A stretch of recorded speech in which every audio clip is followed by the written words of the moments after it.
You are now tuned to BS3 Network.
All right. Welcome back to another edition of the Fourcast. We are almost there, almost at full strength. We like Voltron.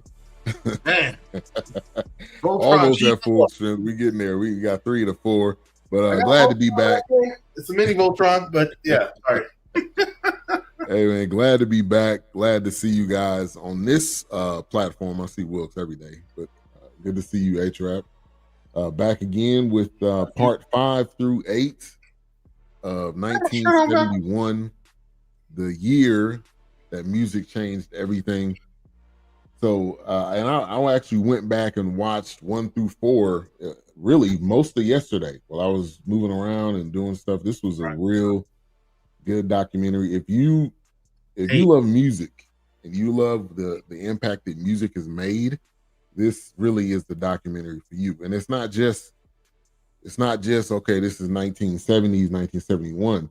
Everything that's in this is really was a major building block for, music years forward, even to today. So glad to be back on.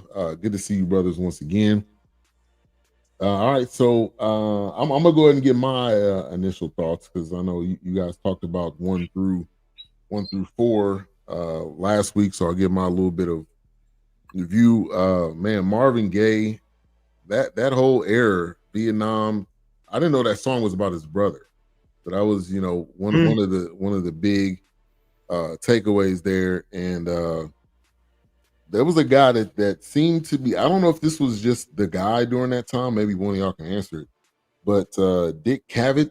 I mean, was this dude just? Yeah, was he was down with us? Is that why they used him so much? He is Johnny Carson, Jay Leno, David Letterman. Yeah, he's all those. Yeah, because it seemed like, wasn't there Sullivan? Was he during that time, or he wasn't?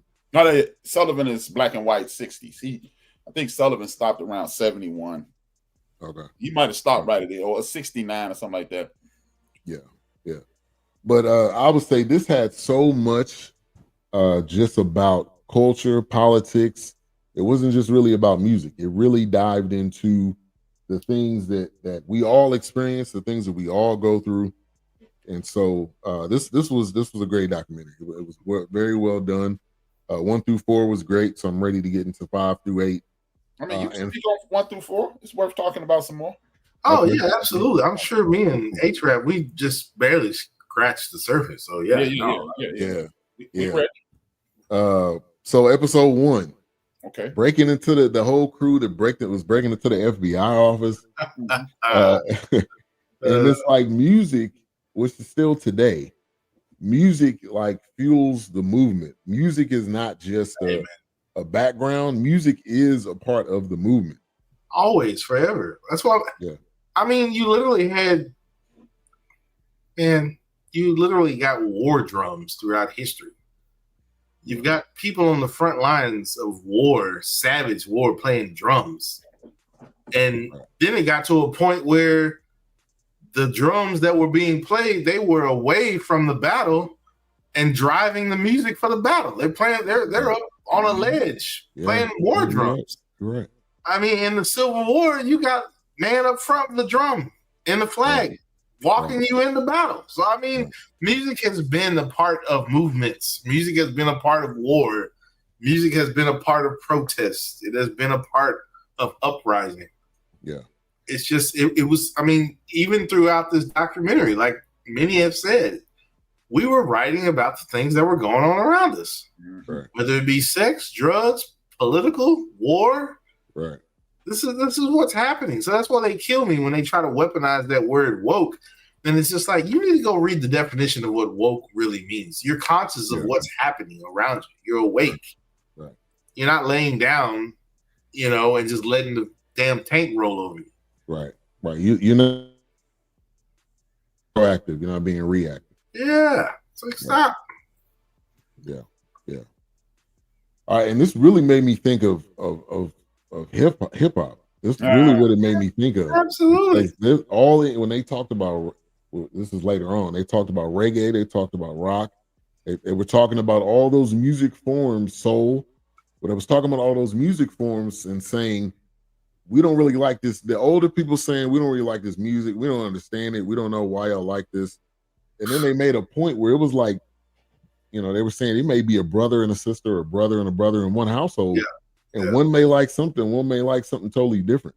Yeah. And I think one of the biggest takeaways 1 through 4, I think they talked about this, was music is a universal message. What did you say? It's a universal. Yeah, they kept repeating that even in the last episode. Yeah. It's universal, because everybody listens to music to some point, to some degree.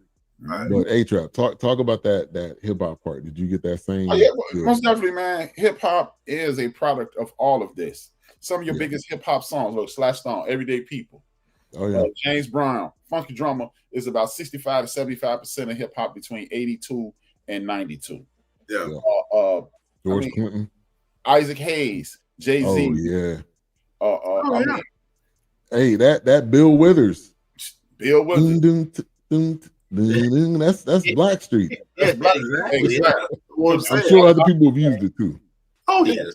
Yeah, but man, notable for No Doubt, No Doubt. But yeah, man. Hip hop is rebel culture, always has, always will be, and it's the center of rebel culture. And when you put hip hop culture with good music, if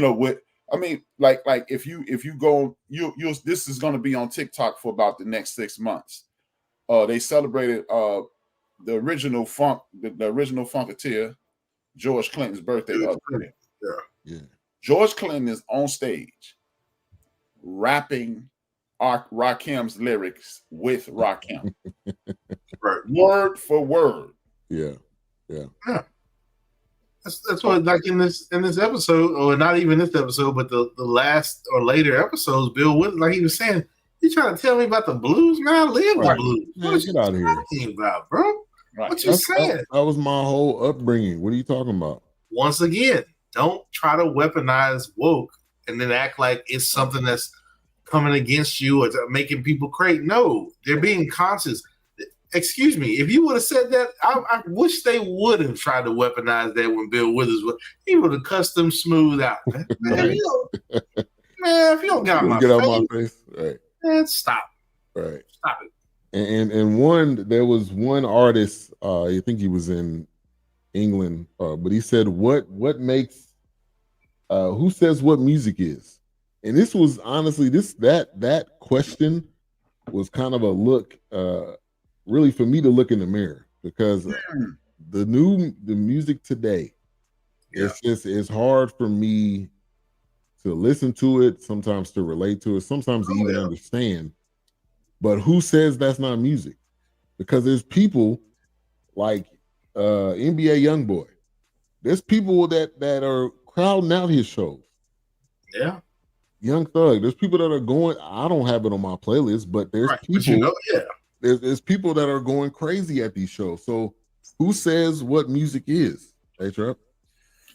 You don't have the right to determine what music is, and this is why, like me and my son, we connect on with music, and I always play my music for him. So to this day, my son's favorite rapper is Nas, and now, like, unlike you, and it's not a jab at you, unlike you, I can relate to the newer music a little better because what BJ will say, like, they'll be like, "Hey man, this new guy, he's the hottest guy in the world." B, you ain't gonna like it. Yeah. And then he's like, because I said, he's like, he don't ever diss our music. I said, nah, I can't diss our music. I said, because I ushered in hip hop. I said, my generation made people say, we were like, we busted in the door, we kicking the door, because like I was part of the culture wearing, like, this gonna sound stupid now. We would put suspenders on the back of our shoes and suspenders on the top of our pants. Yes, look, people thought we were crazy. Like, what are you doing? We ushered in sneakers every day. We ushered in shirts like this all the time. Right. So sweatpants, tracksuits, that was thug attire when I was coming up. Like, right. Gang banging, why you dressing like that? If you ain't wearing the Mercedes gold necklace medallion around your neck with the rope chain and the tango hat, I don't want to know that. Get out of here, man. Get out of here. Man. Right. And I tell this story multiple times. Y'all remember when Criss Cross came out? My first ever concert. You talking about A-Trap, what you said? I went to a concert with overalls on backwards. Right. And I had to take a piss and I had to have somebody else unbutton. Into that moment. Ain't nothing crazy, man. Yeah. How the hell am I going to get out of this? Gone, man. Yeah, man. Now, how the hell am I going to get out of this, man? Right. Right, exactly. Hey, I don't really know you, but do you mind if you unzip my pants? But see, that's true hip hop culture right there, because whoever you ask to do it, they was like, okay. Like they knew, like they were with you. They were, we were helping each other. What was going to happen? Yeah, they knew what was up. Yeah. We got you playing. Yeah. They made fun of you. They, hey, this dummy. It was nothing. It was just like, okay. Yeah. But that question really made me be like, okay, you may not necessarily like it, but that doesn't mean that there's a whole generation, there's a whole age group of people that enjoy that music, and it's helping them just like music helped us. Like, you know, A-Trap or Wilkes, you know, you walk into school, walking from the dorm to college, listening to Blueprint, listening to all these albums, like State Property, ain't making that far. That was my jam, walking, you know, back and forth to class. And to this day, when I know I'm going to tackle something in the kitchen, to this day, when I'm going to tackle something in the kitchen, to this day, I'm finna play the music. I'm finna put this recipe together. I'm finna tackle this plate. Yeah. The music is in the background. The music is laying the track for everything. Yeah. Right. It's just what it is. Yeah. Yeah. Hey, watch this. Let me show you how important music is. Me and Big Illinois used to work together. We used to get off at 9:00, get to his crib. We lived like a mile away from each other at the time. Yeah. Get to his crib around 9:30, 10 o'clock. We go get a pizza, and then, you know, we get some brew, and we were playing video games at this point in our life. We would play Madden all night. That's the 7 series in Madden. You remember that, man? Oh yeah. So, if I got ahead of Big Illinois, because I had this like open boycott against R&B music at that time in my life. He would go put on some R. Kelly and some Jodeci. He said, "Okay, let's put some music on," and I would lose 3 games in a row. And I'm like, I can't win. It just was I could not function. Yeah. So, and that's crazy because we used to, again, music was so important. We used to turn the volume of the game down. Oh, yeah. We just played music. Yeah, like we didn't know. You just had to pay attention because you didn't know if it was a flag. You didn't know who was on. You didn't know somebody was injured. Like we was like that, man. Those are memories. And then referring it to this, all these artists when they were first starting off, they wanted to make music that they wanted to listen to. Or make music that they knew was different. I mean, I enjoyed that with so many different artists. David Bowie, The Who.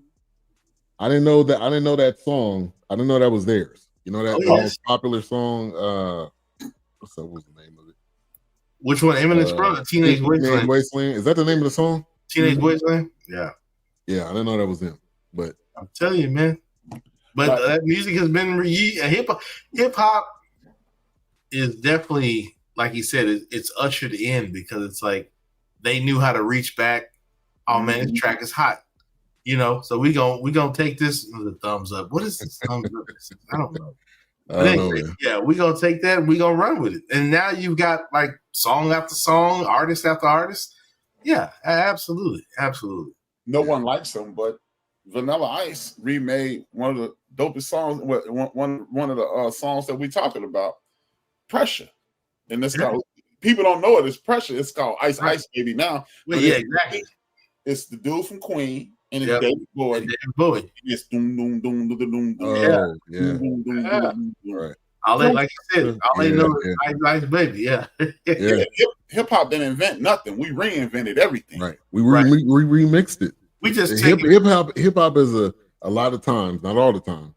A lot of times it's a remix of something, and you loop it, and like when the guy was talking about electronic music and then when we watched the documentary with Sly Stone and how he was using the beat machine and figuring out how to, I mean that was the beginnings of hip hop, and so a lot of this was aligned with that.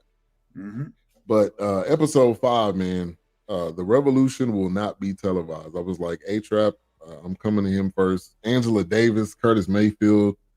The Black Panther Party, COINTELPRO. I can only imagine the Black Panther meetings. Oh, what did they have playing in the background? I can just only imagine. All of this. Lion Stone. Yeah. Especially maybe James Brown. Oh yeah, definitely James Brown. Yeah, when they was loading up the rifles, they was playing James Brown. That's gonna get you. They play it all. Aretha Franklin, What It Is.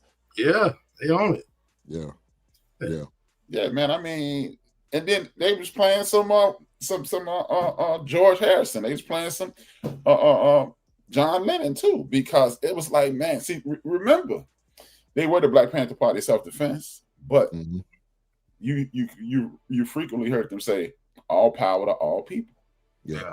It wasn't. Well, they just said power to the people. No, that was a part when it said white power to white people, yellow power to yellow people, red power to red people, black power, white power to white people, black power to black people. All power to the people. Yeah. When you say power to the people, that means everybody. Exactly. You're not saying any particular people, which gets misconstrued. Because you have to remind people that, like you said, and we hear it today. We don't work for them. They work for us. Say it when you start putting that pressure, right? When you start putting that pressure on them, they don't want that. Because there's too many times I've seen C-SPAN or Fox News or CNN, definitely more so MSNBC.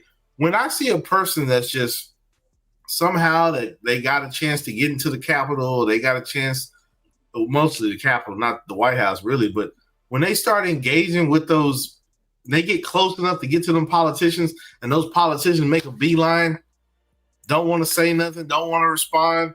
When you got an actual veteran that's asking you when we getting paid, they stop. They not with that real business, man. They not about that real business.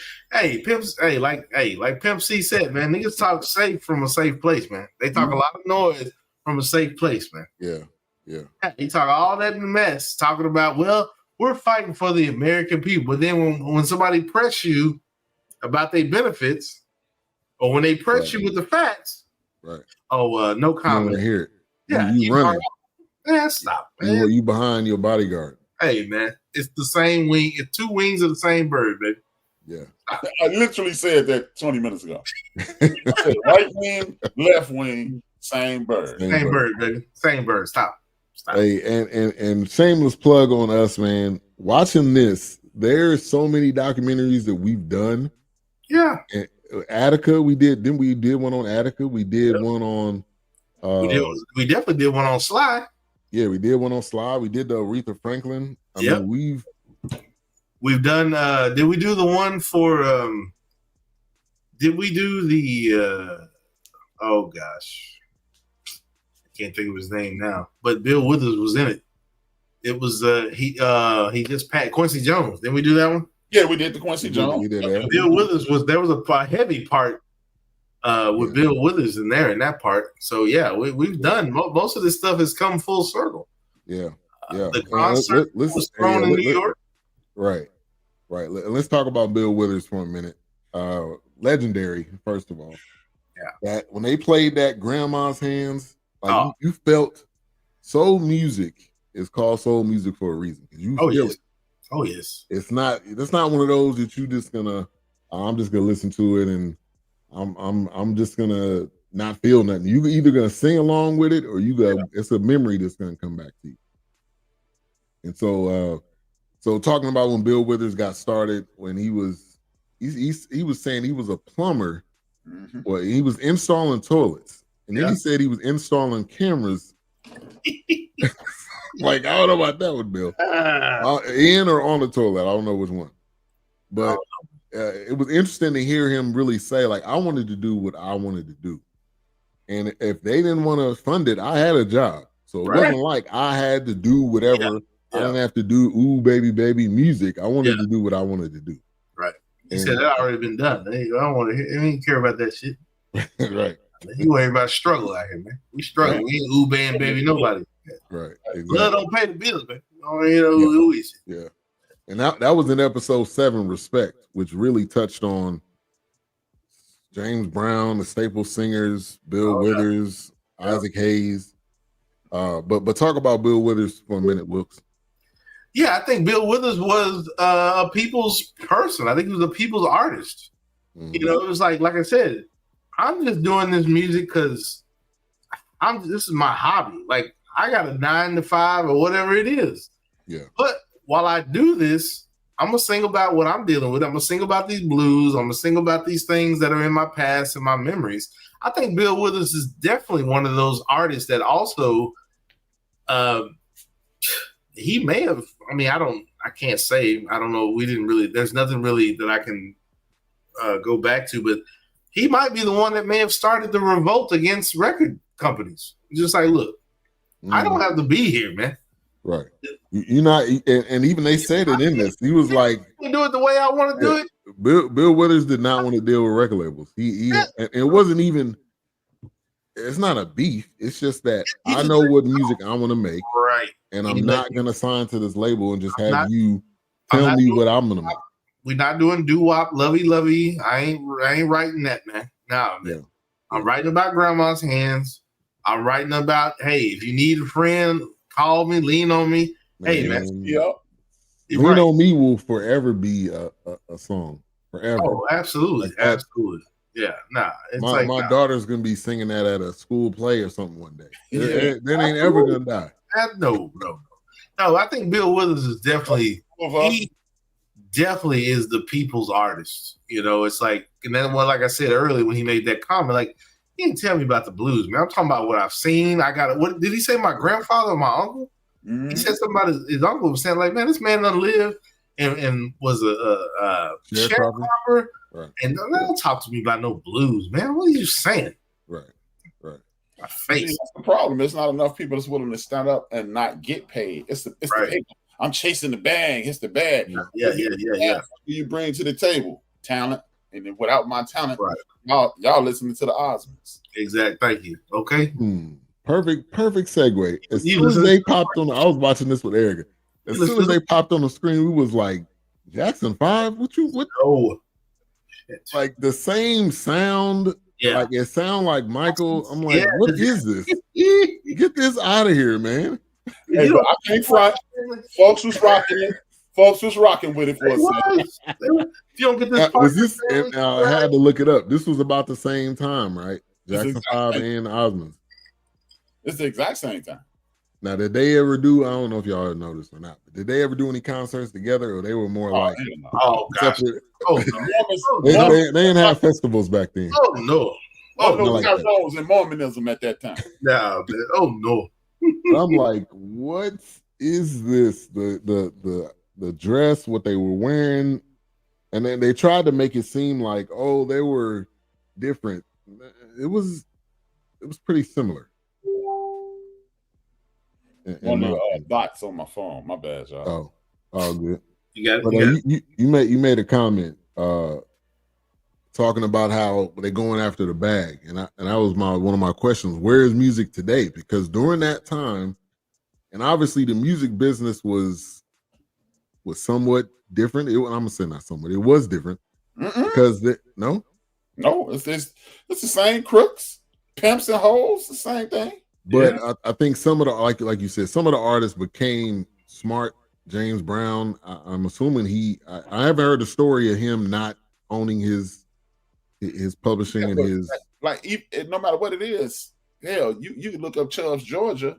It's a black town in the middle of the Confederate, run by black people, created by black people. You can find one, but right. Yeah, the large majority though. Yeah, you can find one. I mean, Prince was the James Brown of his day. What's the boy name who got murdered a few years ago?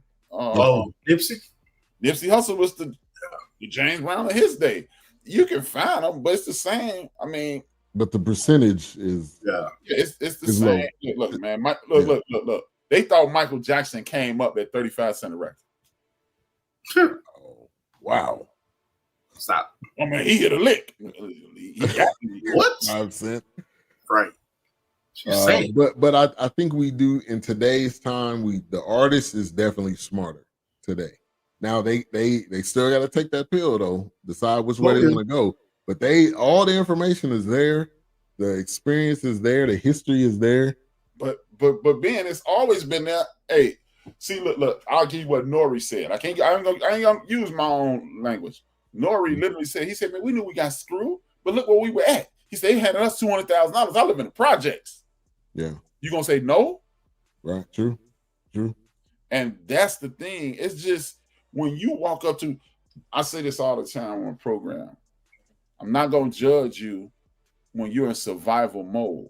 Right. Yeah. Right. Absolutely. Because really, that if y'all have seen that new edition, I think they gave them like $150 and like a pair of shoes or something. But when you literally have nothing, right, $100 bill is a lot. Hey man, the gas face video. If you get a chance, watch the gas face video. MC Search dissing the Beastie Boys. He said all y'all got was a pack of Newports and Puma sweats. He literally said it was wrong, man. I mean, it's never gonna change until people look. Okay, if anybody doubt what we're saying, all you have to do is take the calendar back 1 year. Who was everybody mad at 365 days ago? Sean Combs. Why were they mad at him? Because he beat everybody out their money. Right. Yeah. Same fight, different round. And I think the way you fix it now, and I don't know 100% what Nas is doing, but what Nas is doing right now is legendary. All of these artists, he did it. Ghostface is all on his label, but if you look at the bottom of it, it's gonna say, also and go whatever Ghostface's label is, and Mobb Deep just came out with whatever Mobb Deep's label is. Yeah. That's how you do it. You still give the artist the freedom, but also you're allowing them to be free, but you're allowing them to also get paid. Right. And there's a way for everybody to make money. That's the part that doesn't get I think talked about enough, is we just think I just got to get over on you in order for me to make all of it. And that's greed. It's a Ponzi scheme at the end of the day. Yeah, that's true. The big boys give Ben some money. Ben give Rap some money. Rap give Wilp some money. Wilps get the bottom. And most of the time, we are the ones that are talked about. But I guarantee you, a bunch of artists in this that were not black were getting screwed over too. They just don't put it out there. Yeah. They just put it out there on us, like we the only artists that ever got ripped off. Absolutely. I mean, they kind of touched on it with like the Rolling Stone and because they had to create their own. And kind of with the Beatles too, because the guy said, "Hey, the Beatles ain't around, you ain't around." I'm like, calm down. You don't exist without the Beatles. Yeah. So that man was crumbling. He like, hey man, I need y'all to write some records, man. Don't break up, man. Yeah, absolutely. Yeah. When they talked about Rolling Stones and they were, roaming around, they were in one area and the spot was hot and they ended up leaving. I mean, during that time, man, you could just jump ship. I guess the time whenever they came back to that country, maybe they end up getting arrested or I don't know. Yeah, it might still be wanted today. Maybe. That's why they touring. But they knew, or somebody in their camp knew, like, all right, we got to do our own thing. Right. All we're doing is like we a slave to the label. Right. So and then when Prince did it, he was the big bad wolf. Right. Exactly. Right. That's what I'm saying. It's just like, but then he was trying to shed a light on, like, hey man, own your originals, man, own your writings, own the rights to your music, because they gonna take your music. Next thing you know, they throwing it in commercials. I didn't tell them to put that in no commercial. What y'all doing, man? And that's why Lord Finesse is rich now. Because AT&T had Funky Soul Brother. Funky Soul Brother. One of the commercials, he was like, right. Right. So, give me that paper. Exactly. Nah, you're not going to do that. Yeah, like I'm not going to hear. Like it ain't going to get back to me. Okay, cool. Right. Vietnam was huge in this whole in this entire documentary, which it partly, it was two phases of it ending. So it ended in 1972 or 1973, and then there was also a phase 2 that was in 1975. We're doing all of this that was going on. 30-year war. Yeah, music again was feeling that the end of it. Oh, absolutely. And I wasn't living during that time, but music was definitely a huge part of that. They definitely wanted to make sure that was known. Absolutely. Music definitely was driving the force behind that. I mean, that once again, I keep beating the dead horse. That's what kills me when I hear these Republicans, these politicians talking about woke and weaponizing work. Stop, man. Stop. I was like, let me see your playlist, man. Let me see your playlist. Stop. What does that have to do with anything? Right. And mainly they, because this is a trigger word. That's why. That's why they use it so much. Because they don't know what they're talking about. They don't know what they're talking about. They cowarding, and it's just crazy to me. And they just trying to stir up mess, keep people confused, muddy the waters, that kind of thing. Whatever. Yeah. But music and poetry and art, it has always been something that's going to be aware and conscious of what. I mean, even if you go to art museums and there's a exhibit, if you look at the art that's in that exhibit, there's a reason why that art was inspired. Right. Because of what inspired the artist. It's like, there's a reason you have a 15-foot tall Napoleon framed in gold. There's a reason you have the Sphinx and pyramids, and I was like, stop, man. Or songs about the pyramids even being created. I mean, you literally have Parliament talking about, I have returned to claim the pyramids. Like what? Right. Like what? Yeah. So it blows. It definitely blows all of our minds just in how it's ridiculous, because how naive and right. As big as this documentary is, it's a lot happening in 1971. Wow. I was like blown away. Like 1971, there was this can't be 1971. It's got to be 71 through 74, because they were saying Jim Morrison died, and then Janis Joplin and Jimi Hendrix. Yeah, they died the year before, but still, I mean, you think of that era, and they were both 27. Janis Joplin, all 27. They're all 27. Wow, that's man, cocaine is a hell of a drug. Man, hell of a drug. Yeah. It's got the best of artists. Oh yes, absolutely. Hey, Alfred, thank you. When I was helping Alfred a second ago, did you get it, Batman? The cocaine is a topic. I think in this episode, me and Wilkes spoke about it last week. I said I think that they weaponized cocaine and put it on those people. Absolutely. Oh yeah. Absolutely. No doubt. Whitney Houston, the Whitney Houston movie or documentary or whatever it was, the manager was like, we need to give her this. He was supplying to get her. We just gonna give her a little bit, or we can give her just to get her to that point. But at that point in time, she was already gone. So like, you can't, and this ain't Charlie Sheen. You're not weaning her off the cocaine. Winning. But that's just like what I told H-Rap, I was saying last week. And these drugs that they are hyper inducing or whatever, you cannot tell me that in low doses and very small doses, they wouldn't help healing or correcting something or numbing something or getting definitely numbing.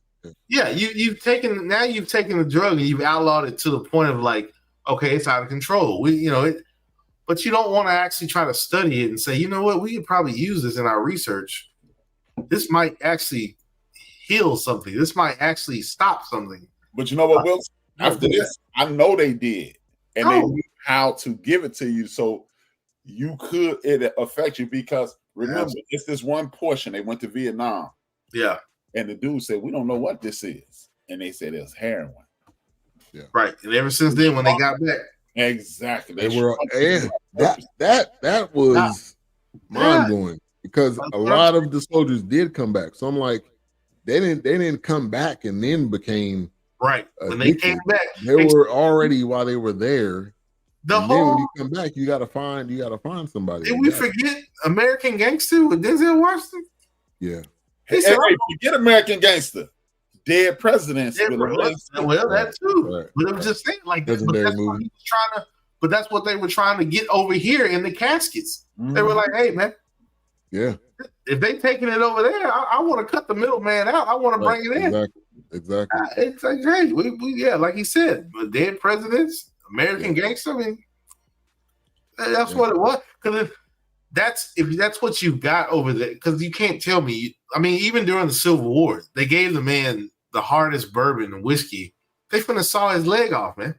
Yeah. Right. So you can't tell me over there in Vietnam, you don't have some kind of narcotic that's gonna knock him out or numb him, because you're gonna have to work on him quick, because he hit with an M16. He hit something, or he on a landmine or something. You know, he's still with us. Right.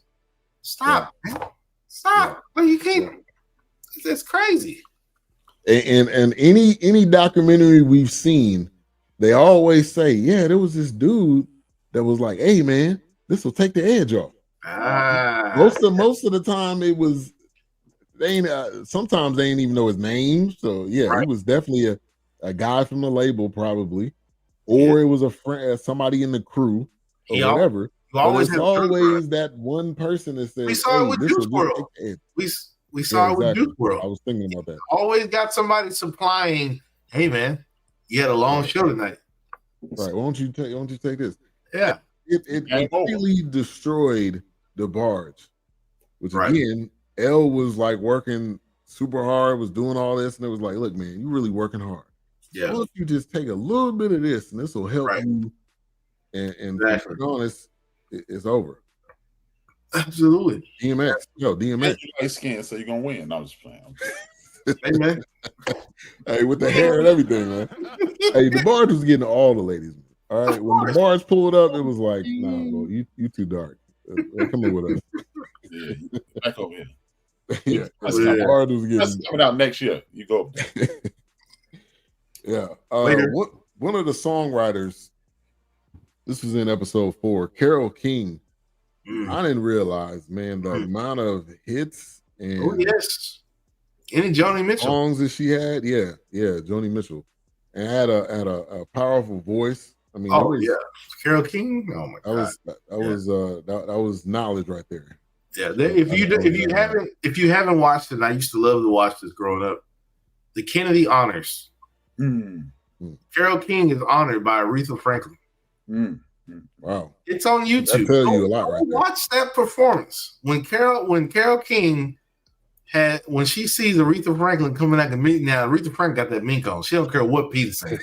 You don't care, boy. Aretha got that mink on. That piano set. Hey man, when Aretha Franklin played Them, feel like a natural woman. When she played that, she had Carole King crying, bro. I'm telling you, watch that performance on YouTube, man. Watch that. Here's another thing. Maybe it's just me on some creep stuff. Yeah, the sisters back then was just a little better looking. it was top tier, baby. And they didn't have makeup and it was top tier, baby. And plus they were sweating. Like every performance they had, AC and it was the lights is hot. It was drenched. When he look kid, I thought Mavis Staples was kind of hot, and I was looking at her the other night. I was like, I remember you being. Hey, man. Yeah, she know her place. Yeah, I think he did. Man. She had the joints on the plane. Yeah, I'm gonna get it in. Hey man. You can see how cool she was during the performance. She was like, "Yeah, I'm killing it." Y'all this? Yeah. We knew that was during the era where we knew we had it. Man. Because like they said, when James Brown was coming out, they knew by that time. It's like, hey, we getting in movies. Records is being sold around the world. We touring internationally. Right. We getting commercials with Coke and Sprite and cigarettes and cars. I mean, we doing it. That was that respect episode in that whole era, and like we can do. And James Brown, man, was just one of those lived it, breathed it. Right. You couldn't tell him no different. Ever. Yeah. No, he wasn't gonna hear it. He wasn't gonna have it. He was. Hey, thank God James Brown could sing. That's all I'm saying. Yeah. Hey, those legendary interviews. Oh, y'all probably seen it. He was on. When he told little girl, "Yeah, I'm here to have sex." Yeah. He was like, "Why you look like that? Because I feel good. I feel good. I look good. Smell good. I am good." That boy Rick Flair. Hey man, he was Ric Flair, man. For real, Ric Flair out here, man. Because I smell good. Because I look good. Alligators on the ground. Right, exactly. And when she first asked him, so he was like, "Huh? What? Oh yeah, you talking to me, huh? Yeah. Oh, okay. You didn't give me that number like I asked you the last time. James, don't say that, James. Not on the air, James. Not on the air. James Brown was so good, man. James, he was hell, man. He was hell, man. When he got big perm, James, he was hell, man. Oh man, hey, he was hell. Hey, who's worse, Big Perm James or Big Fro Sly? Oh, probably. Oh man, probably Slide, man. Probably Big Fro Slide, man. He was hell. Hey, rest in peace too, man. Yeah, R.I.P. baby. I'm glad they got that documentary. Both of them. Yeah, I'm glad they did. Man, it's crazy. I'm glad they got that in too. For the king of the Funketeers, man. Oh man. Yeah, why? Where we need that. What is going on? And he inspired so much. Like that's had to be a 3-4 part. Yeah, Dr. Funkenstein. Yeah. Hey man, you're gonna blow the cobwebs out your mind. I can't wait till y'all see that man rapping. What's the name of it? Follow the Leader with Rakim. Yeah, I need to see that. Music. And at one point he was rapping it so well, Rakim said the wrong line and he corrected. He was like, no, it is star. He'd be like, yeah, it's the R. I was like, yeah, man. Yeah. That tells you too that these artists all throughout this documentary, they know the influence that they made. So when they see other artists, using that sound, as long as they, approve of it and they cool with it, like they enjoy that. They enjoy being able to see people use their West Coast rap. That West Coast rap used so much Parliament all over it. And it wouldn't be a rapper out West. Right. Right. It's crazy. That West Coast rap got so much Parliament, Funkadelics. All over. It's great. It's Dre, hot. The whole sound, that whole sound. Yeah, man. It's hot. Yeah. It's too hot. So with the whole soul episode, which was 7, it made me think of this question right here, which I'm going to say yes. Soul music, the best genre ever. Most music comes from it. I'm biased, but I'm going to have to say yes. But I'm biased because y'all know what I think is the best. But I'm going to go along with it. I say soul music, and the only reason I say that is because some songs you don't have to sing because the song sings you. People want to belt out some songs, and some songs you don't need to belt out because they're written so well that the melody, the song is singing you actually. Yeah. I mean, how many times have you seen people get emotional on stage, singing a soul song or, even trying to get started to sing because the music or the melody, the riff is so heavy. Live music, I tell you what, man, live music has changed me forever because hell, there's some live music I wish I owned because I'm like, okay, why is this not on the CD? Because this sounds amazing. Yeah. You know what? Tonight is Tonight. They play that live all the time. Oh gosh. That song. I was there at Grant Park in Chicago, Illinois when she did that live. I could have been no more than 7. I bet it was crazy. Fest. Yeah. With Tom Joyner, he was on WJPC at the time. He had Brothers Johnson, Betty White, and it was somebody else. Yeah, yeah. And I remember her doing that live that day. Hey man, live music has changed me forever, man. Whether it's jazz, whether it's hip hop, whether it's Massive Attack.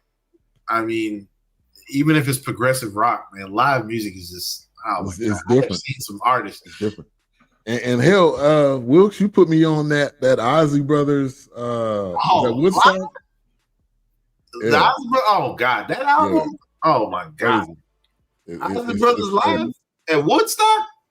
I'm gonna go with you, Ben. Everybody know my bias is towards hip hop, but there is no hip hop without soul. That's exactly what I'm saying. I'm saying because, and we can go any genre, like soul music, any genre, any level.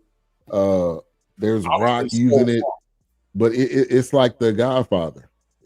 And there's so many branches that come off of that. R&B, it ain't nothing neo like soul, hip hop, right? There's so many different avenues that come from it. So I mean, you got Tonight is Tonight with Betty White. Then you got I Want to Get Bent Tonight with DJ Quick. I mean, we can go. That's what I'm saying. Soul music, for me, and that's just my opinion. Because, like I said, I've seen people trying to make it more than what it is. It's just like, man, you don't have to overdo that song because that song it's written very well as it is. Right. I'm gonna give you a Valentine Smith. That's your factual opinion. Yeah, exactly. Valentine Smith say that all the time. It's my factual opinion. Yeah, it's my factual opinion.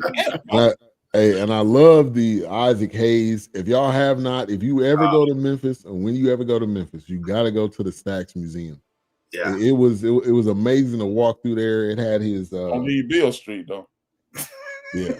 It had his Cadillac in there. Yeah, spinning around. I mean, nice.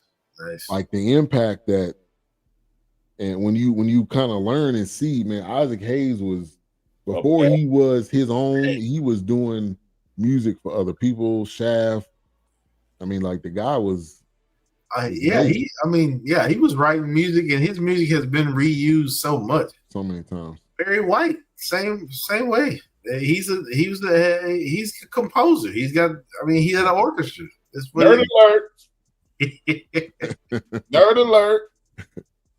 Just saying. Guess what? Barry White's job was before he became a world famous crooner. Oh, I was thinking janitor, but I don't think that's right. No. Was he working at the? Nope. I thought he was working at museums. Nope. What was he doing? He's a cat burglar. Oh my God! Burglar. Barry White was a cat burglar, man. He was doing B&E. He He was a lion burglar. That big dude. I'm about to say, how this dude like Debo trying to sneak in the window. Come on. Yeah, he can't nothing, man. Very white, man. Come on, man. How is he sneaking around? Him with all black on. We probably got the beanie. Anytime I hear Barry White, I think about Eddie Murphy. See, you don't know that because you're a big Barry White looking. Hey, coming up in the next couple weeks, Being Eddie documentary coming out on Netflix. Man, that's gonna be hot. I don't know if it's a series or if it's one part or what. It can't be. I know it can't be one. They watching Eddie is too multi-dimensional. It got to be at least 3 parts. Go ahead and make it 4.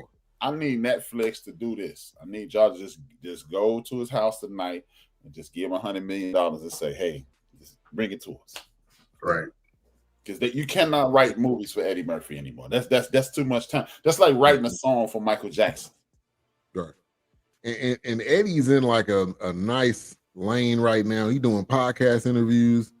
He's doing different types of movies. I mean, Eddie's in a good lane right now. And I wonder, give me your thoughts on this. I wonder if he's gearing up to do a stand-up or gearing up to do something. I hope, man. This would be this would be a great time to do it right now. Eddie Murphy, if Eddie Murphy came out and was Eddie Murphy again, he might take the throne from Richard Pryor. I'm about to say he's shutting it down. He might take if he could be because like I saw him with what's his name, Al Roker today. Really? Al Roker was asking him about doing stunts. He's like, "Hey man, at our age, Al, if you whoop somebody's ass, they gonna take you to the hospital too. You gonna whoop your own ass." He ain't lying. You could be right there in the next to the dude. Yeah. So hey, would you? So what do you think of that prison experiment? Is that something that you ever heard about? I heard of that. I mean, but it was see. This is what made me come up with that conspiracy theory. And again, I got a lot of affirmation from these episodes. What's going on? You got who's that? Denise. What's good, Denise? Thank you for the support. Yeah, appreciate you, bruh. I've been saying this for at least 2 years. Nobody in the history, no celebrity in the history of America is a drug addict by mistake. They put drugs on these people. Look, think about this. But I mean, they put it on the street. I mean, like, no. I ain't gonna lie. I think these people were the crash test dummies for drugs. You talking about the people from this prison experiment? I think Jim Morrison, I think Jimi Hendrix, I think Janis Joplin, they were the lab rats for crack cocaine. I don't doubt that at all, because if you use it on the most famous, the most talented, to kind of see how it affects them. Are they able to live through this? Are they able to use it and get off of it? Look at this. And all of them weren't. Simultaneously, you put the drugs on these celebrities, and what's happening at the same time? You're experimenting with prison. Yeah. Come on, man. I personally believe whoever produced this documentary is telling the world they did this to you guys. Poor white folks. I don't doubt it at all. I don't doubt it at all. Definitely poor black folks. Yeah. They did this to you. Yeah. Because, come on, dog, the very ills of society as we speak are being perpetrated in this documentary. Yeah. Come on, man. When you think of Rick James and you think of these, you think of these artists, and we're influenced. If you have somebody watching this and you're like, damn, Rick James always having a good time, he doing all of this, and some people will gravitate and say, I'm just gonna try this because Rick James is doing it. Exactly. I mean, let me see what it's like. Hey man, I've never been high in my life. I've never taken a hit off a joint. I was a teenage drinker though. But me being a teenage drinker is proof positive. I thought it was cool. It's not, I didn't even like it. It was like smoking. Exactly. Yeah. I love beer. I love the taste of beer right now. Yeah. Me and my man Stacy gonna be drinking right after this show. But with that being said, Ben, I was drinking beer until I was like 28 and didn't even like it. Yeah. And honestly, I think this was just a part of this was a multi-level plan. This was just one part of the plan. This was just one small part of it is the artist. You get it in the community, and then you say, just say no. And then you like listen, like it's all systematically done.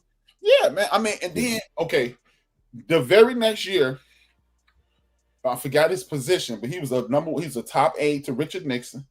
He said we put the weed on the hippies, we put the heroin on the blacks, and because he said you couldn't make protesting illegal, so we put the weed on the hippies and incarcerated them, and then we put the heroin on the blacks. Wasn't that the guy that the super predator guy?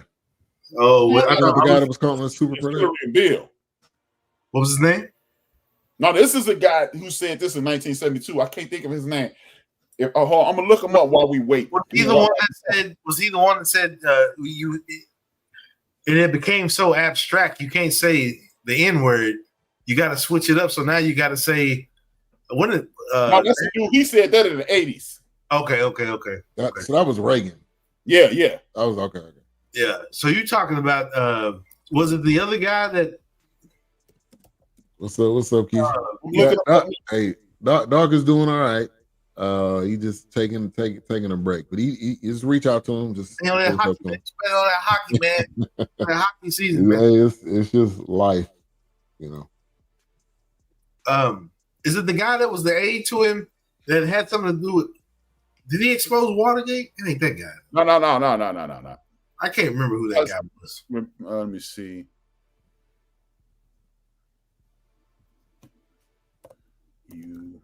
You see, got to bust out the specs, Sean. Yeah, I see. It's all good, man. Big, yeah, you got to do, man. It's all good, man. Hey, so why are you looking that up? Ike and Tina, they had to have a part in this, which they did.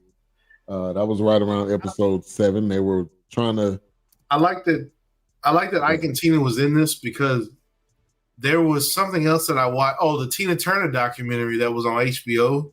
Mm-hmm. She talked about how much her and Mick Jagger, they were really good friends. And I don't know if they got a chance to perform together. I feel like they did, but they kind of idolized. They looked up to each other. It was kind of like the Rolling Stone and Ike and Tina. They kind of bounced off of each other. So I like to see that was in there, even though it didn't come full circle. But the fact that Ike and Tina was rising through the ranks and Tina was kind of rise, she started pulling away from Ike. Yeah. Which, hey, that interview she did when he was sitting there and she was like, this shit. Oh, he like don't know what to say. Oh, he didn't like that shit. Yeah. She was like, okay. Yeah, get it in now. Okay. Yeah. Y'all being funny right now with them jokes. Yeah. His name is Elchman. Oh, Elchman? Elchman? Yeah. Richard Elchman. I think I knew that one. Yeah. But you know what, though? Keezy said the way you put them eyeglasses on your face was so elderly. That's right. Yeah. Well, yeah. Hey, just leave them on, man. It's all right. We ain't reading. I only need them when I read. It's font. It's too small. I got a smaller screen now. I got a Mac.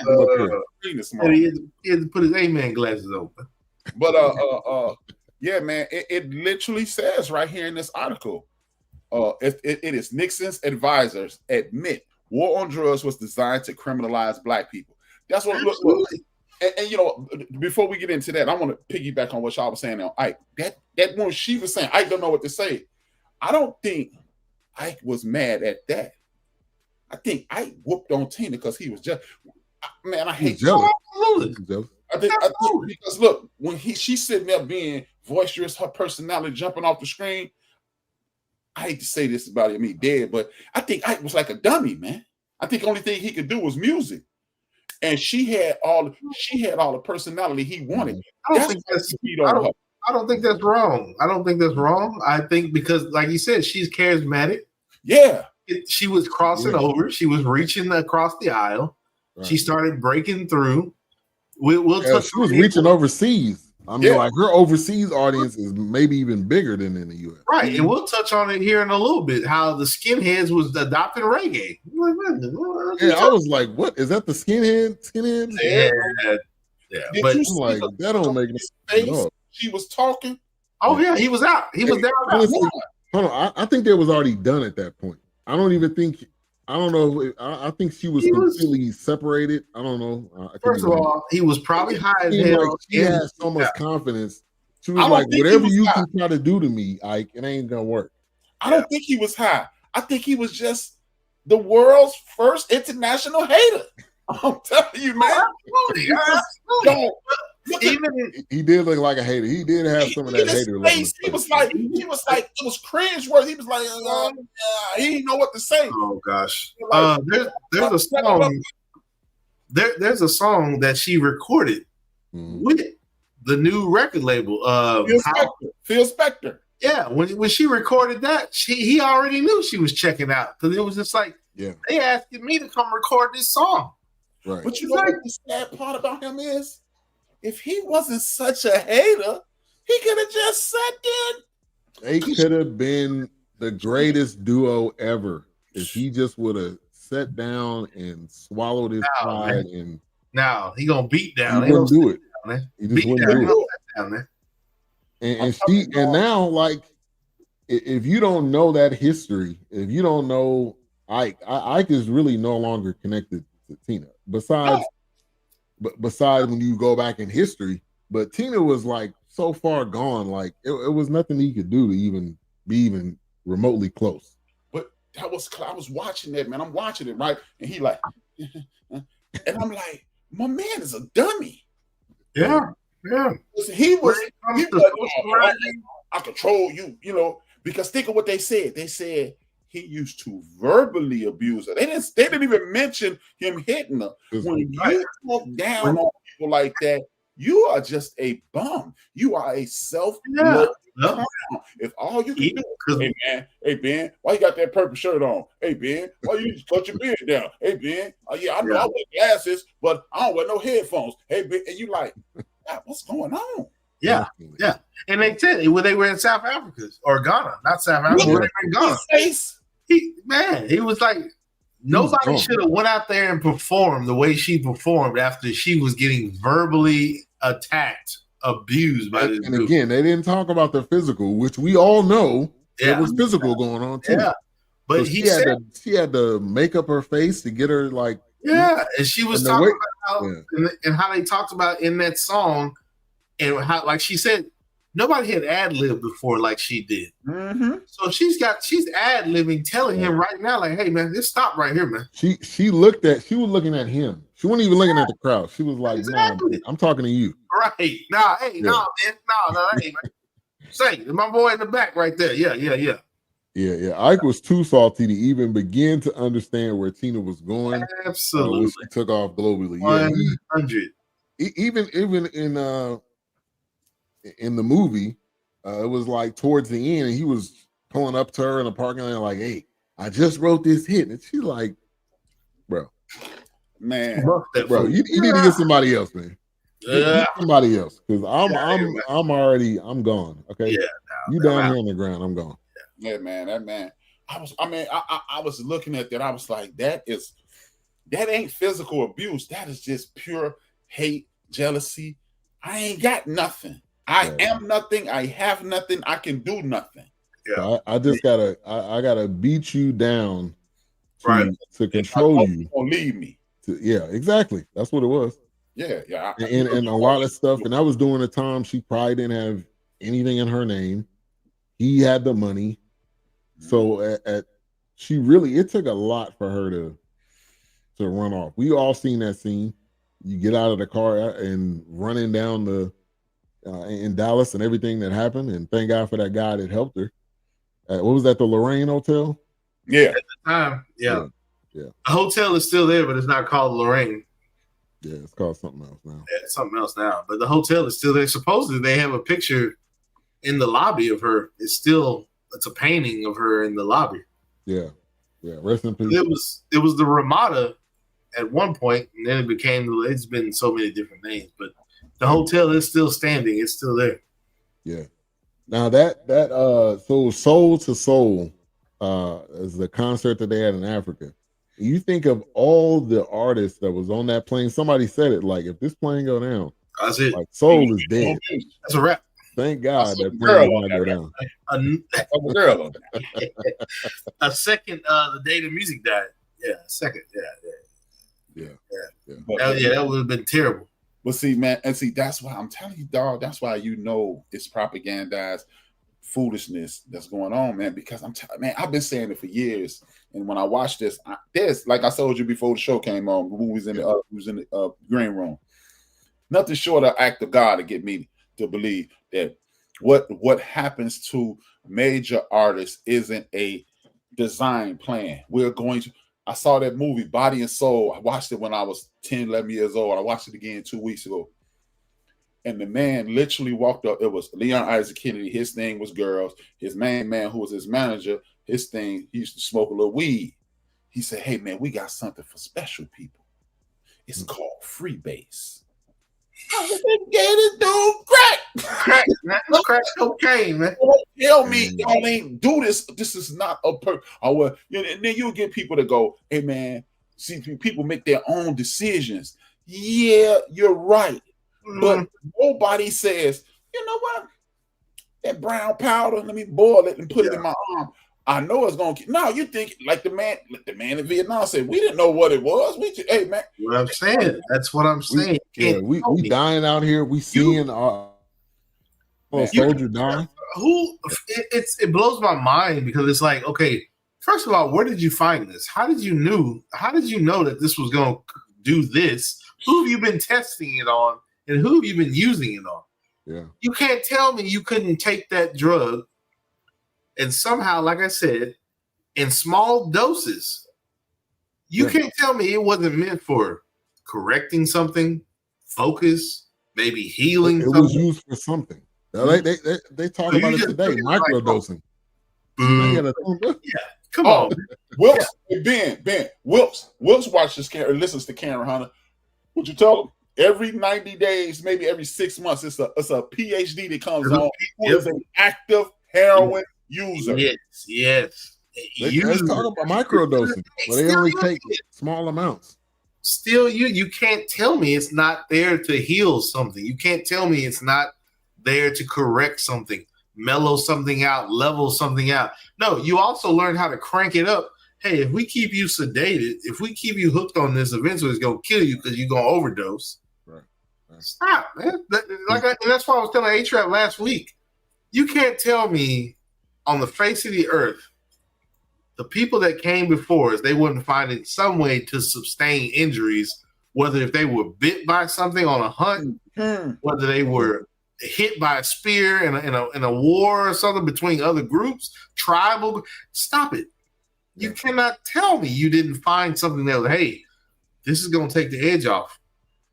If we give this to you in low dosage, you'll overcome this. You won't succumb to your injuries. This earth is littered with things that will keep you sustained. But then you take it and you hide it or you twist it, and then it's like, oh, now they got to come to us. When you chew coca leaf, it numbs you. That's what I'm saying. Like, what are you saying? I'm just, I mean, that just goes to how we treat the earth, period. We just take it and abuse it to it. Then we say, oh, now it's uncomfortable. They. But you just take it and abuse it. And then when it backfires on you, then you're confused as to why things are happening and like why. It's like you made drugs. Yeah, you made drugs illegal because you act like you don't know how to study it and try to tame it and turn it down. Now you just amp it up like, okay, that's a bad drug. It's illegal. Oh, get it out of here. What are you talking about? How did you find it? Where did it come from? We made drugs illegal, so Wilkes, Ben, and Rap won't be sitting in the backyard one day going, hey, you think? Right. Because, watch this. How many people watching this know one of the greatest fighters of cancer is what? Dandelions. Thank you. And I've heard that before.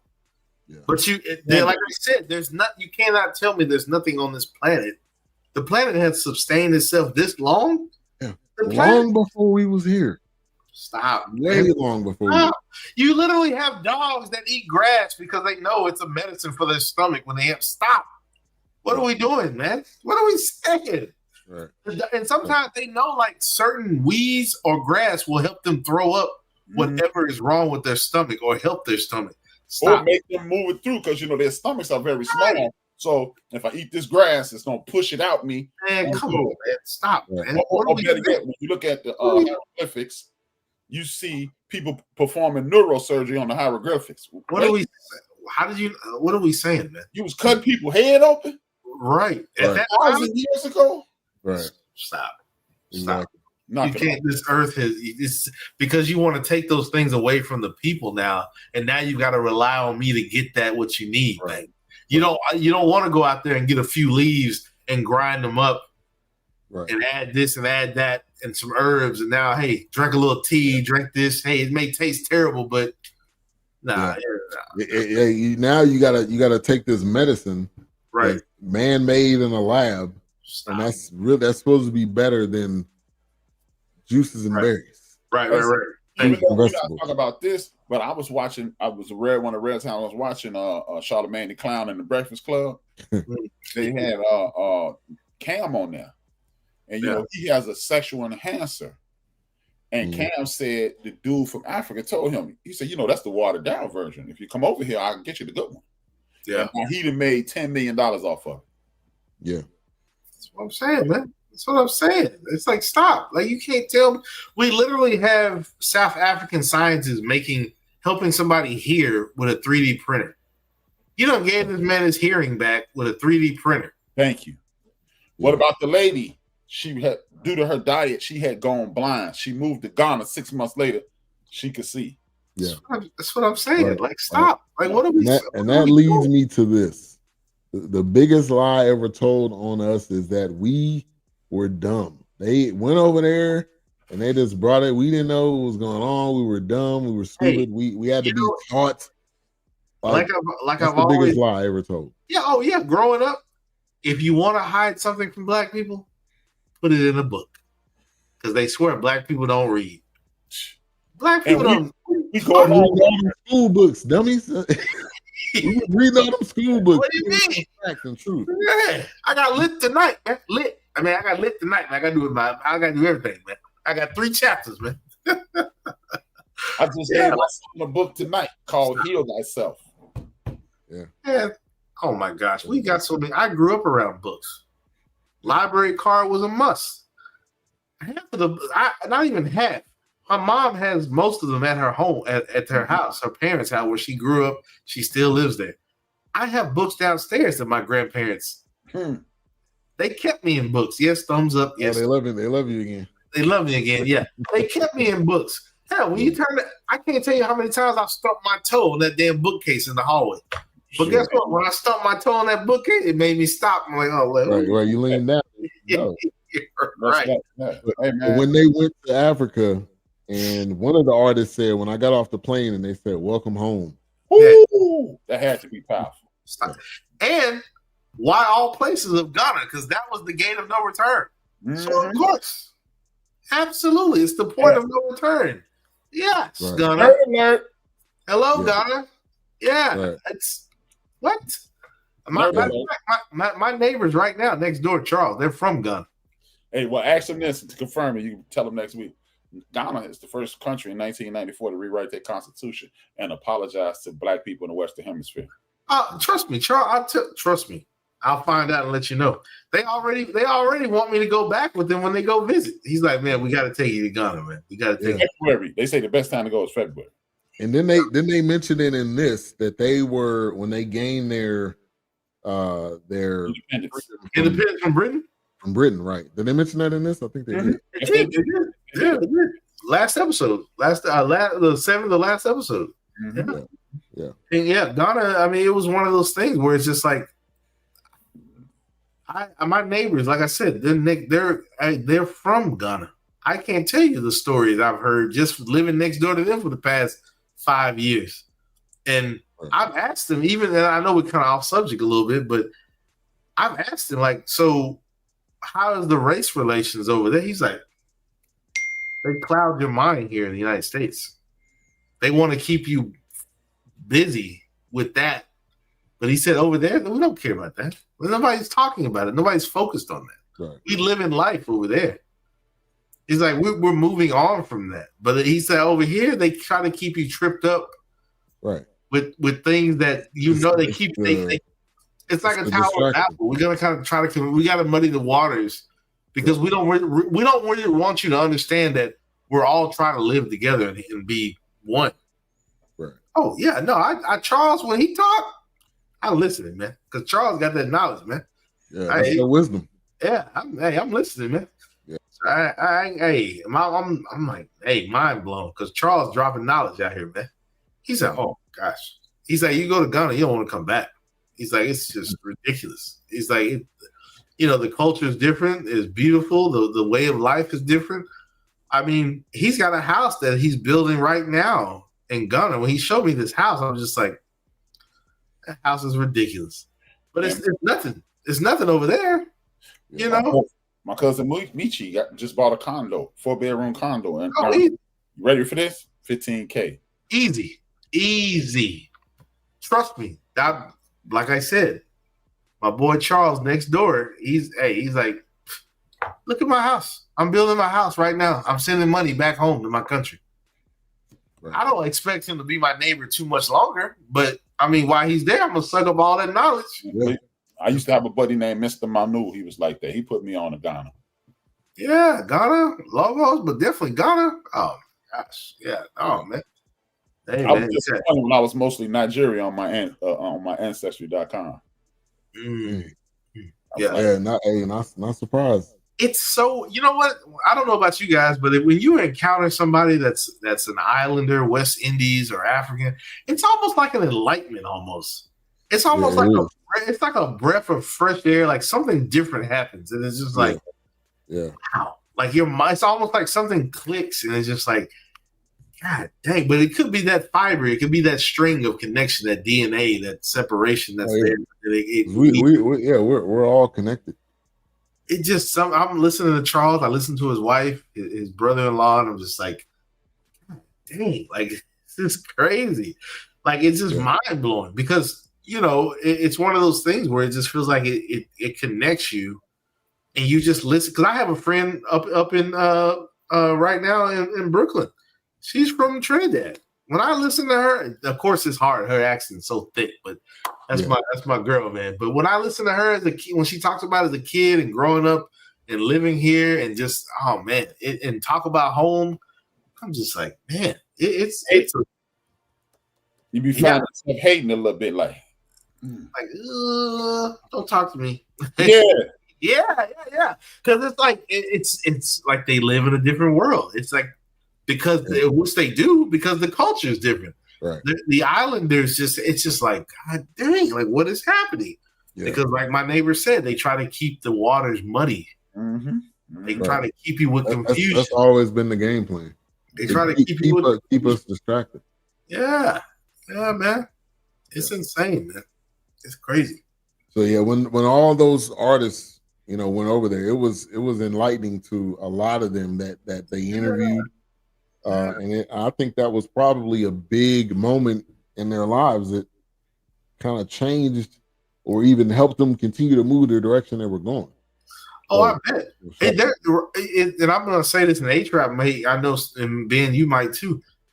Right now, there was something I just saw on Instagram or something.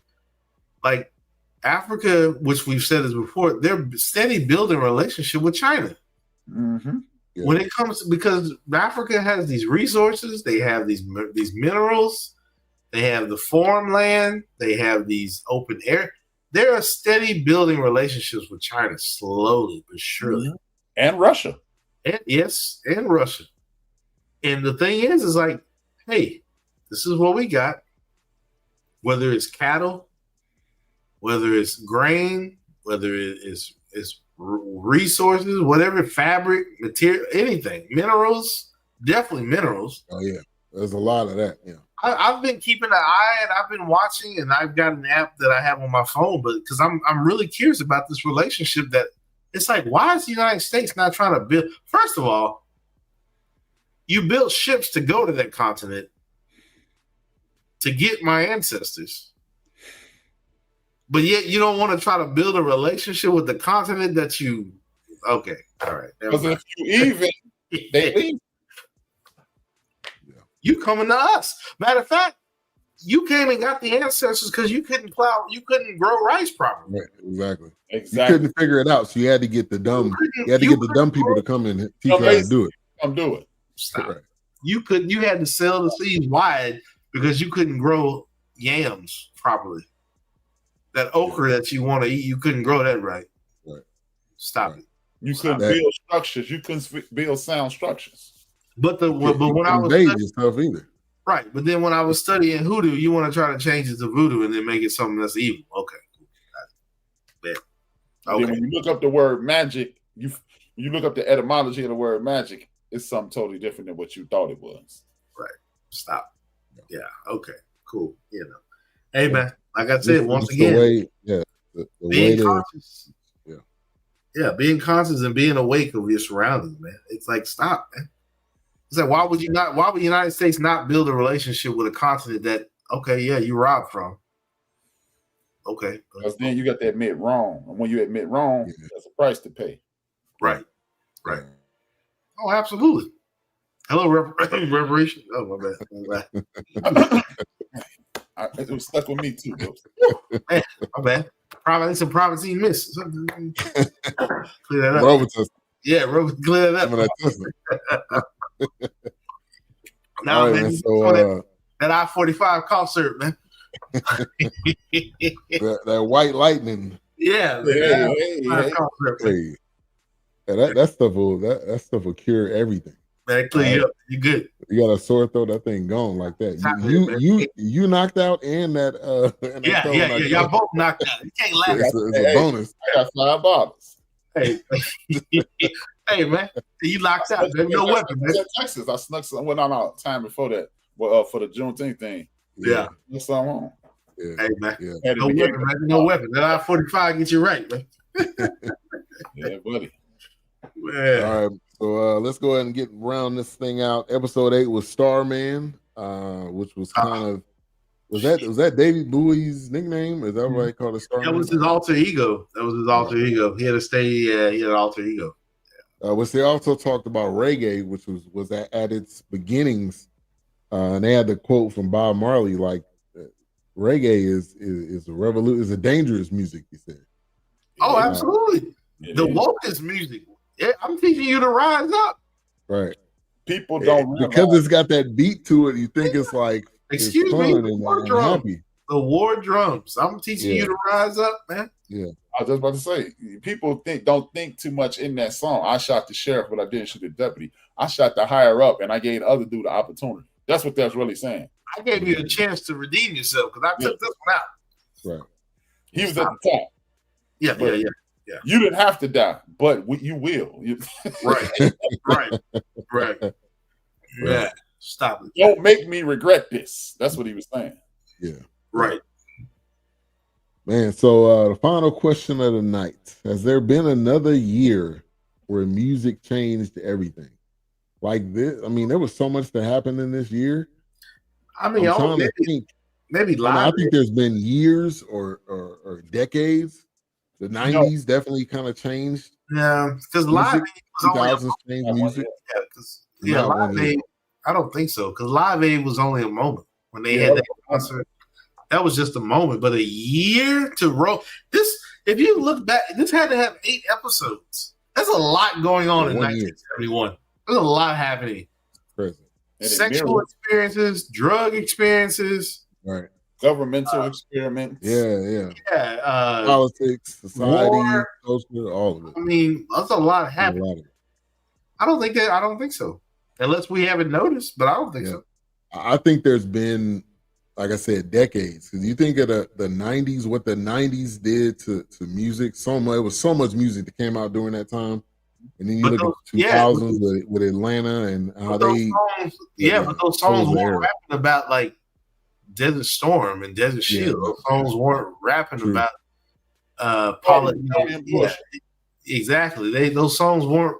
Yeah, it wasn't that purpose. It was more inner city stuff. It was more like Rage Against the Machine. It was more against what politics was doing. But I don't think there was really anything that was not like 1971. No, because if there was some injustice, where we were too busy with O.J. Simpson and Jeffrey Dahmer and stuff like that. So I don't. 1971 could be the mark. And like they said in this year was not just for this year. We're talking about 20, 30, 40, 50 years from now. Even that year influenced the last 20, episode. 30, 40, 50 years. The last 2 minutes started showing like generations after. It even got it showed Snoop Dogg in there. It showed Alicia Keys. It just kept going, and then it ended with what's her name, Billie Eilish. Yeah. That was the last image, and then it cut off after that. Right. I don't think there's. I mean, that's my opinion. I don't think there's another. Yeah, I can't think of one single year. No, because like I said, we didn't have all right there. What's that? I don't think it's ever been another year in which it was that much happening at one time. No. 1970. I mean, even watching this, I kept thinking, God dang it. Was something happening every day, every second? That's what it seemed like. Like. Every week, every month, there was something with the Kent State. Was that 1971? Because it showed that too. Oh, the thing is, they were doers, not talkers and complainers. They did. And just think about it. You had all these juggernauts in 1971. You got Angela Davis. Right.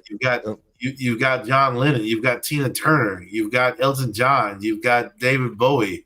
Yeah. You've got the Black Panther Party. You know who they did for? Stevie Wonder. Yeah, I was gonna say, and Stevie Wonder didn't even make an appearance. They showed him, but he didn't. They didn't. There was no excerpts or no conversation. But I think Talking Book came out a couple years later, though. So let me check. Yeah. Oh, but I was watching some of this with my daughter. We could get to some final thoughts in a minute. And she seen Elton John wearing those overalls with the looking like Mario, and she was like, "What is his?" I was like, "It was a different time. It was a different time with the platforms, with the platform." But his songwriting. The songwriting was probably the biggest thing during this year, even from rock to soul. Like the songwriting was amazing, absolutely, never a year like that again. Sure. Yeah. And I think to Bill Withers' point, you had people like Al Green singing about love and hardships, but you had people like the Whispers making songs like Olivia, and you had Marvin Gaye singing about the war. Mm-hmm. And I think Bill Withers was just trying to say, hey, man, I get it. But, man, how many times we going to keep talking about I'm in love, I love you, girl? I say, hey, man, let's get to the real meat. Yeah. Even Lou Rawls had songs that was, hey, talking about the ghettos and stuff like that. I mean, you just, and honestly, you need both. There's not really more of one or than there's that balance. So like you can have both, but I think during this era, would really help push the movement on all fronts was the Bill Withers and the James Browns. Oh, absolutely. World. So no, I think 1971 was a pivotal point. It's just like, hey man, we tired, man. Right. Like, damn, we done, like Bowie said, tired and we about to do something about it. Yeah, we done killed the 60s. This is 1970. We got to get it right. We got to figure it out. Damn, we killed Martin Luther King. We killed Robert Kennedy. We killed Malcolm X. Medgar Evers, like, hey man, like stop that. We got to figure this out. JFK. Yeah, JFK. We got to figure it out. Man. Yeah, and one of the guys said it, like, if we respect ourselves, other people will respect us. And that was a big respect Black Power, us knowing what we have, right? Because we I mean, you have a large majority of, like we always talk about it, the spending power and what we bring. And I think this was really of a way of everybody was really finding themselves. Oh, absolutely. I mean, like I said, you've got juggernauts, the Rolling Stone, Ike and Tina, the Wings. Wings after the Beatles, John Lennon, Angela Davis, the Black Panther Party. Harrison.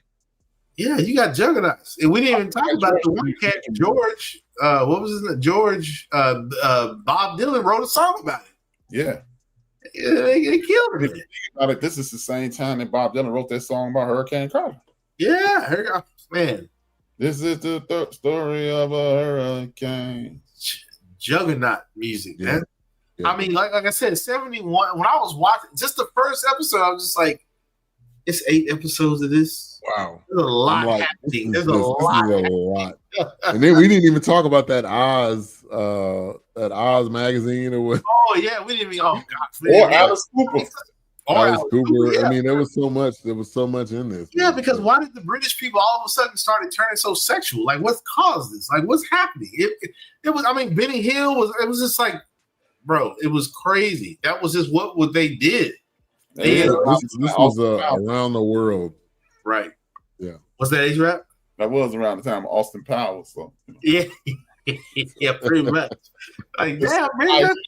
Me. It's fucking Rocky, man. Like, goddamn. Like, yeah, man. It's crazy, man. Yeah. But yeah, there's a lot. I mean, I knew we wasn't gonna cover every aspect, but there's a lot going on.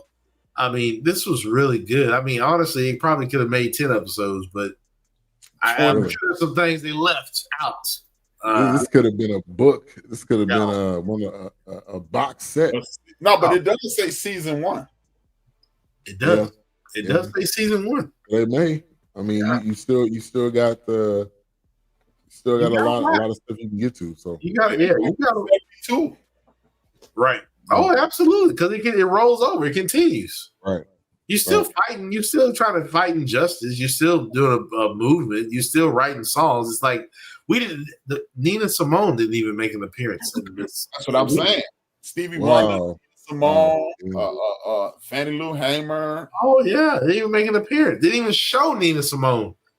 At least they showed a young Stevie Wonder. Yeah. Yeah. Wow. Yeah. That's a good point. I mean, so yeah, it's plenty of. There's a lot more left. Yeah. There's a lot more meat on that bone, for real. Yeah, didn't even really address Jimi Hendrix and Janis Joplin. They spoke about it. They mentioned it, but that was it. Yeah, I was like, that's a lot, man. Hell, that national anthem. I don't know what year that was. Jimi Hendrix. Oh you got to play that. That national anthem is ridiculous. You got to play that, regardless. Yeah, yeah. I'll go first on final thoughts. This was a piece of history that everybody needs to pay attention to. Yeah. I truly enjoyed every. I mean, it wasn't a point where I was going, this was good from start to finish. You found this gives legs to this thing that me and Dawk have been saying for at least 4 years. It was a point in history where we didn't have black and white music. We had good and bad music. So with that being said, that many stars, 5, without a doubt. Whoops. Oh gosh. I love to see stuff like this. Because I always think about, I haven't asked my mom, but her living through it and my uncle living through it, my uncle and my aunt living through it.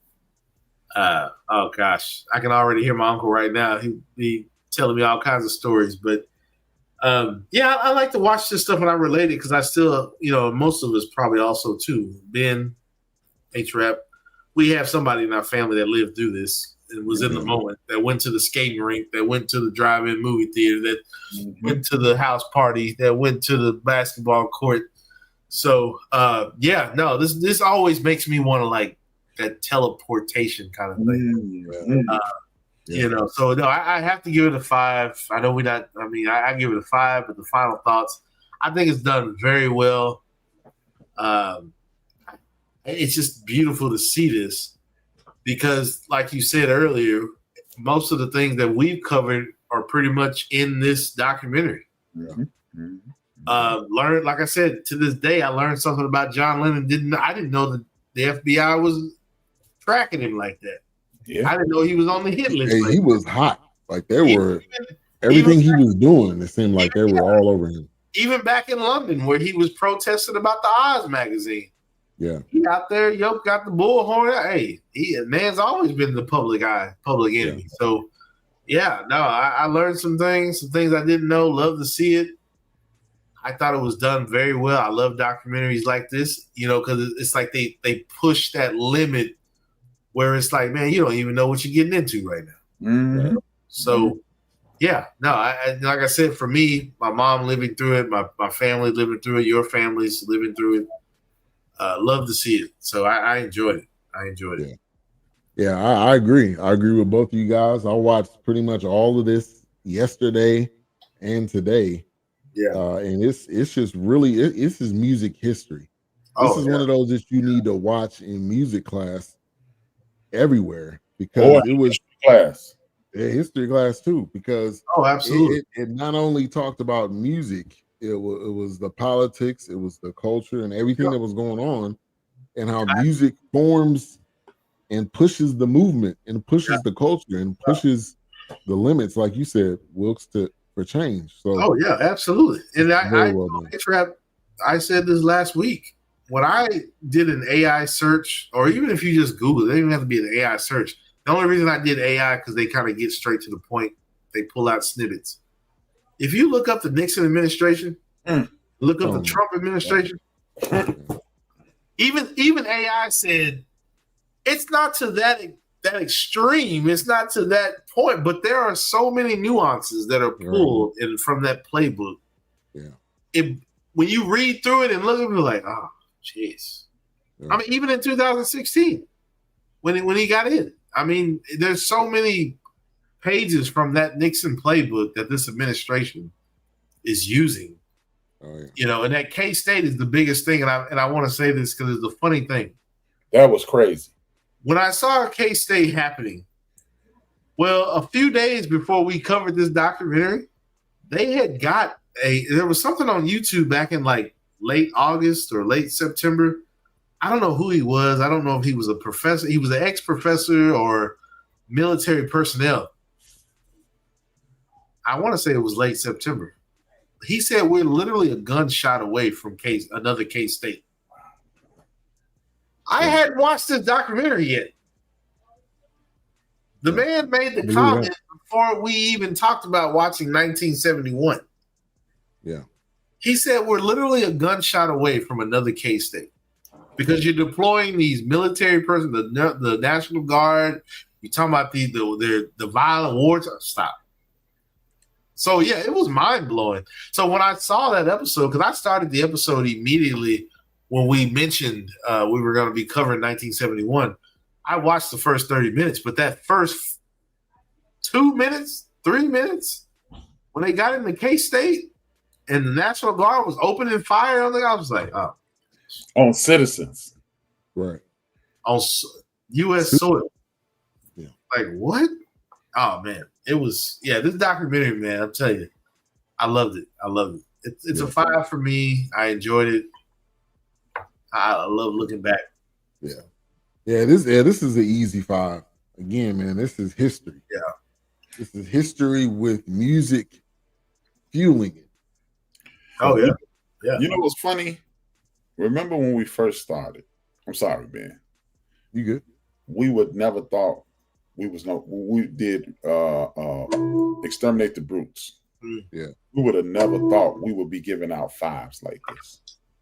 Oh, no. Yeah, no. Really? 5s were going to be rare. Yeah. Yeah. And now the 5s are, which is a good thing. Yeah, that means we're watching quality things. Right. Yeah. All right. So coming up next week, Allen Iverson. It's on. It'll be on Prime tomorrow, I believe, or the 23rd, sometime this week.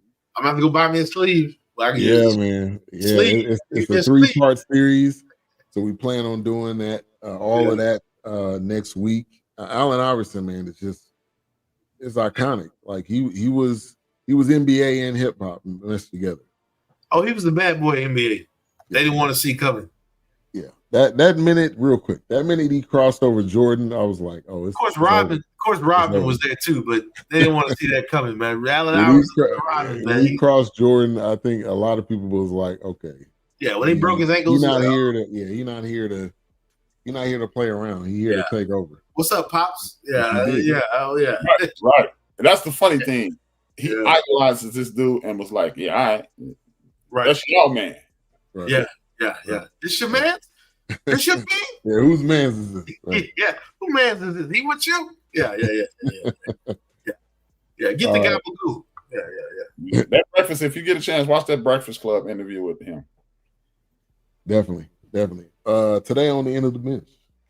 Today on the end of the bench, it was called Just a Bill. And I talked about Project 25 and the pitfalls of Project 25 and the things that Project 2025 is reminiscent of Project 1981. They only got 38% of that put through. They already at 52% or 54% right now. Completion. It took 4 years to get 32%. Right. Yeah, we're not even a year. Oh, yeah. I talked about you can't even get through October. Right. I talked about things like stop allowing people who don't have your best interest to tell you what's going on in your community. Like this myth, we don't support each other. This myth, like why would you allow people to put you in a situation to whereas not only are you cheating yourself, but you're listening to other people not respect you, and you're taking it to the bank. Yep. You taking that to the bank. That's fact. Right. Like, we're violent. You guys are violent. We're violent. Okay. And then you get black people repeating it. Well, yeah, we do need to keep it together. Hold it, man. How is it that the two largest criminal organizations, organized crime organizations, are from Asia and from Asia? Both of them from Asia, Russia and the Asian mafia. And who are they fighting if we're the only people doing this?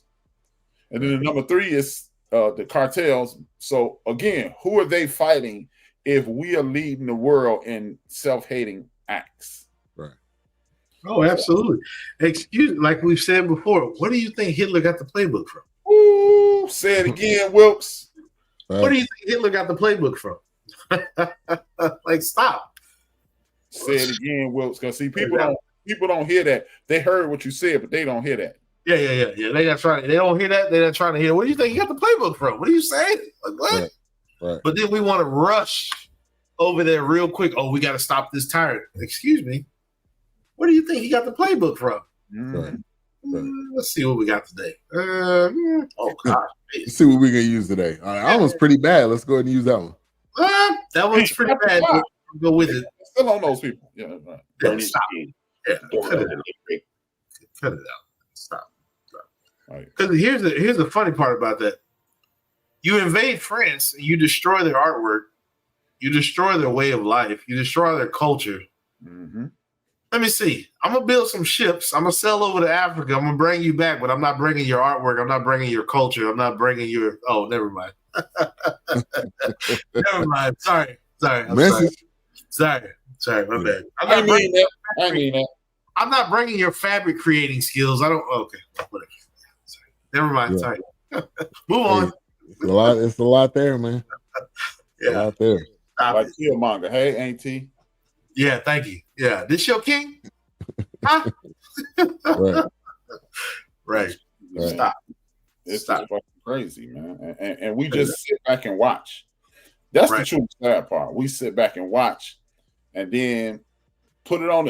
See if it wasn't for Wilkes. Why did Wilkes be like? That's why I changed my intro to what it is to Stokely Carmichael. You say if you want to say you're your own worst enemy, right? We leave the drugs alone. What made us use the drugs? Exactly. Let's get to the root of the problem. Friend asked me, why you always talking about the root cause of it? You wouldn't have the end product without the root cause. Right. Man, people need to just make better decisions. So you're gonna put me in the trick bag and say, "Hey, make the best possible decision." I can't pull myself up by the bootstraps without some straps, man. Right. Without some boots. Shit. You still giving me half of the ingredients. Okay, I got a boot. Great. Where's the straps? Oh, here you go. And that's something else I said. I said, how is it that we keep? I know far too many black. Oops, my bad. Yeah, you let it rock. You talking to yourself? People who just always go, yeah. Why do you understand your oppressor so much? Right. That's a really good question. That's a really good question. And the people that hold you back. So yeah, stop. Let's understand us. We can move forward. Right. Oh, man. All right, y'all. So next week, Allen Iverson, we're gonna play that preview. That's gonna be good. Yeah, it is gonna be good. I already know. Nice. I think Shaq is producing it too. I'm gonna give me a cornrow wig, man. Yeah, a sleeve. Cornrow wig. I may pass out. Yeah, that may be the funniest of all time. It might be the precipice, man. Give me a sleeve, man. Yeah. Right. Active Black, they actually make a sleeve. They got an Iverson line for him. They make a sleeve, Actively Black. He said, you know what? He said he wish he would have patented that. Yeah. Yeah. I wonder, was that the team that made him for it? I guess. Oh, he said he just did it for injury. Yeah, he said he started wearing it, and everybody started. He said football player, basketball player. This is what he did. Yeah. Yeah. All right, y'all. But we'll see y'all next week. Let's get to this preview. Peace.